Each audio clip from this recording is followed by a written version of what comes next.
Is Drake's For All the Dogs, aka Fat D, his worst album ever? Now, as you know, the album released on Friday and it's had quite a critical mauling, sitting at a 47 on Metacritic, making it the worst reviewed album of Drake's career and one of the worst reviewed hip-hop albums of the last few years. Not that outlets like the Rolling Stone and the UK newspaper The Independent are the bastion of hip-hop culture, but let's take a little look at some of the things that they've said. The Independent goes with the headline, "Rappers' outright contempt for women borders on sinister," and in fact Rolling Stone goes even further, calling last year's Her Loss his pathetically execrable collaboration with 21 Savage, with a lyrical shift towards filleting his own male ID.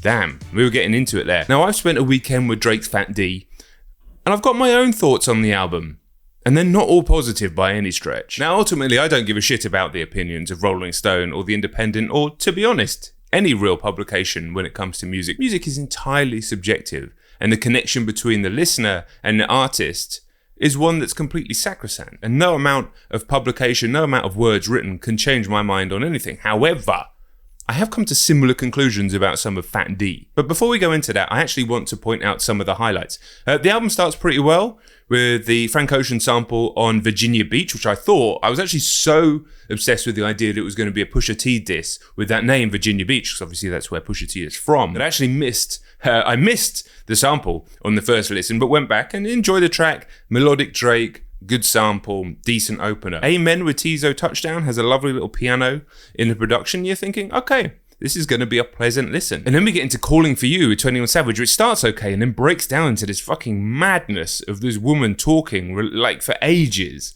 and then a terrible 21 Savage verse at the end.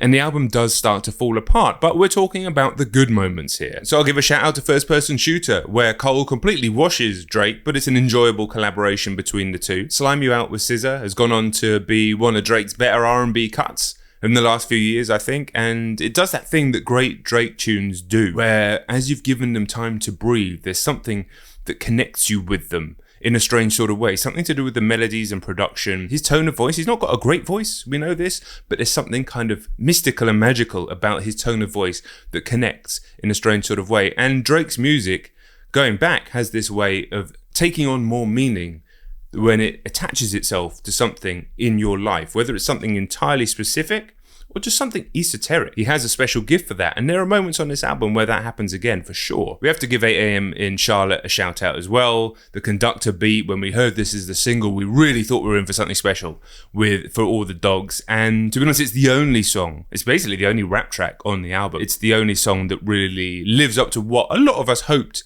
that we would be getting from this project, despite Slime You Out obviously being a completely different type of sound. If that was the old Drake, in inverted commas, that was what a lot of us, including myself, were really hoping for, but perhaps realistically in the backs of our minds, the back of mine anyway, kind of knew that wasn't what the album was going to be. And then I think one of the only cuts on the album that has any real substance is Away From Home, which reminds me of tracks from earlier in Drake's career, where he was actually talking about his life, his upbringing, his struggles.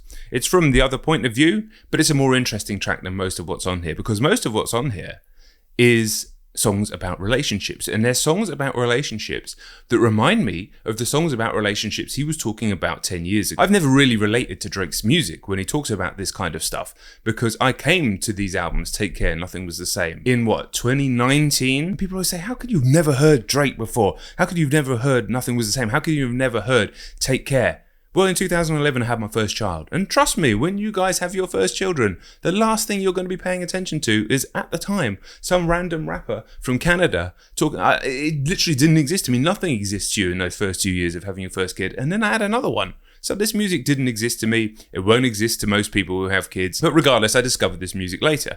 But tracks like Marvin's Room, despite the fact that I didn't find it relatable at all, you could detect, you can feel the emotion, and I could certainly appreciate how a certain listener would really feel connected to that song. But it feels like Drake's still doing Marvin's Room now on For All the Dogs. And there's something about a guy in his mid-20s speaking like that, something about a guy that's coming to terms with fame and grandeur, and how that's sort of disconnecting him from relationships, and that vulnerability that comes from a guy that's immensely successful is still having similar problems to what most people are having, relationship problems. But he's having these same relationship problems. And I don't mean that he's struggling love. I mean, he seems to be going out and going for the same women of the same age. Talking about 21-year-old girls here, 25-year-old girls here. Drake, you're going to be 37. And I said it multiple times in my album reaction. If you go and watch it, I think it's time, mate.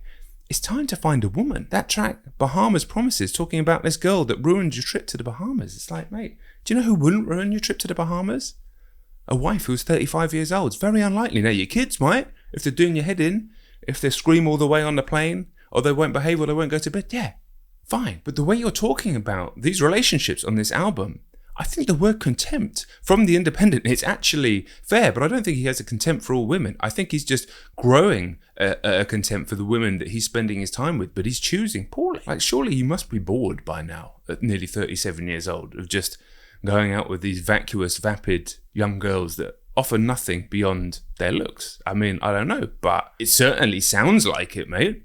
I mean, it really does. And then there's the other elements that I really can't get on board with, and that is where Drake is trying to keep up with generations 2 below him. I have a sort of rule in my head. You can hang out with one generation below you in terms of age. For me, that's like you guys that watch the videos if I go by my demographics. So late 20s, early 30s, that would be one generation back from mine. But if I go another generation back, hanging out with people who are like 17, 18 years old, we've got nothing in common. We've got nothing to connect to. Doesn't mean that we can't be cordial, but you don't want my old ass. I'm pure Steve Buscemi meme at that point. Drake's doing tracks with Yeet. Listen, I'm always going to be a bigger Drake fan than a Yeet fan. There's no two ways about that. But on that I Don't Give a Fuck song, that's a Yeet song on a Yeet beat. And when Drake comes on, I pinpointed, it almost sounds like the exact moment he's just like, I can't be fucking bothered to do this anymore, man. I just want to go and chill. And that's what he's actually said that he's going to do after this album. He's going to stop releasing music for a while. He's suffering with health issues. He's suffering with stomach issues. And I think the man just needs to take some time to realize and reconnect with who he actually is, because who he actually is in 2023 is so disconnected from who the vast majority of almost anybody in the world is, and it is making him completely unrelatable, and it points on this album actually quite unlikable. I don't expect to relate to hugely famous artists, why would you? But at the same time, great artists have a way of making things about the human condition. I think Drake at his best, despite the fame, despite the scale, does that. I'm thinking of a song from a few years ago that I absolutely love called Chicago Freestyle, where he talks and laments about his difficulty in finding love and finding relationships because of the scale of his life, because of the fact he's always on the road, because of the fact that he lives this unbelievably sort of impossibly lavish lifestyle, but yet he's still just there, drunk, on his private jet on the runway, kind of lost in the world. And I mean, of course, that's completely unrelatable to you or I. We are not drunk on our private planes. Yet, that's a feeling that most people can kind of connect to, despite the circumstances and the situation being different. Here, I can't. And I think a lot of Drake's audience, who grew up with him, grew up with his music, the generation back from mine, are now approaching that stage of their lives where they're settling down, having kids, having families, and moving into a different part of their life. And this artist that they've been with is still stuck, kind of in this Peter Pan-like perpetual youth, but he doesn't sound like he is. He sounds like he has contempt for it, which you would. I don't want to hang out with 20-year-olds. No offense to any 20-year-olds watching. You don't want to hang out with me either. We'd do each other's heads in. I'd be boring. You'd do my head in. It's just the way the world works. A little interesting aside though, this album has come out at the same time as the David Beckham documentary. Now, I'm a Manchester United fan. David Beckham, huge part of my childhood, huge part of my teenage years, one of my favourite footballers ever. And a similarly impossibly famous human being with an impossibly lavish life. But when you watch that documentary, it's so focused on Beckham as a family man, as somebody that, despite everything going on, a lot of the troubles in his life were actually coming from relationship troubles, were coming from dealing with young kids getting poorly and having to deal with that while everything else is going on, big match, big training and stuff. And that makes Beckham infinitely more relatable to a huge amount of people. The only reason I bring that up is because they both coincided with their release. But as I listen to For All the Dogs for the third or fourth time, I'm left cold by it. Do I think it's Drake's worst album? I'd need to spend more time with it, but I think it might be. I think it's a more thematically consistent album than C or B. I think there are high points on the record, unquestionably. But here, I just feel like we have a tired, middle-aged guy who's starting to feel and sound pissed off about everything, but is still trying to pretend like he's not. And there's a disconnect there. I need to give it more time. I need to give it more listens, but I'm not going to go all in with the misogynistic claims. Listen, Expecting Drake to not be toxic about women is like going to Brighton and expecting there not to be seagulls. It's not going to fucking happen. Outside of the weird lyric about dropping 2 Cialis in her liquid, in the reaction, I gave that lyric the benefit of the doubt because I thought he said in the liquid, as in he was putting it in his own drink. But seemingly not. Very date rapey, very troublesome, not sure what that one's all about. There's something that people were clamoring for, and Drake himself mentioned that this album was going to be the old Drake. But that is just a fallacy in itself, because the old Drake, just like the old me, just like the old Kanye, just like the old Weeknd, they cannot exist anymore.